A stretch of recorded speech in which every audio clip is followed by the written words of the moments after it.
વાત કરીએ ધંધુકા ભાદર નદીના કાંઠે આવેલ સ્વામિનારાયણ ગુરુકુળ ખાતે સંતોની ઉપસ્થિતિમાં ભવ્ય શાકોત્સવ યોજાયો હતો।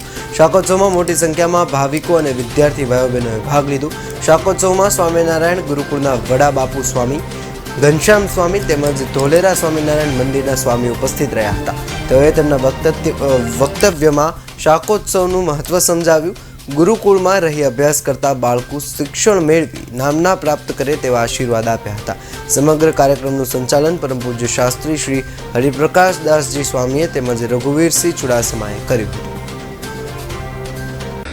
શ્રી સ્વામિનારાયણ ગુરુકુળ વિદ્યાલય ધંધુકા પૂજ્ય બાપુ સ્વામી પ્રેરિત આ સંસ્થા દર વર્ષે શાકોત્સવનું આયોજન કરે છે, જેમાં શાળાના 1000 ઉપરાંત વિદ્યાર્થીઓ, નિમંત્રિત વાલીઓ અને નગરના પરમ ભક્તોને અમે નિમંત્રણ આપી અને ભગવાન સ્વામિનારાયણે જે લોયાધામમાં શાકોત્સવ કરેલો એવા પ્રકારના શાકોત્સવનું ભવ્ય આયોજન અને સાથે સાથે સત્સંગ સભાનું આયોજન સ્વામિનારાયણ ગુરુકુળ વિદ્યાલય ધંધુકા ખાતે દર વર્ષે કરવામાં આવે છે।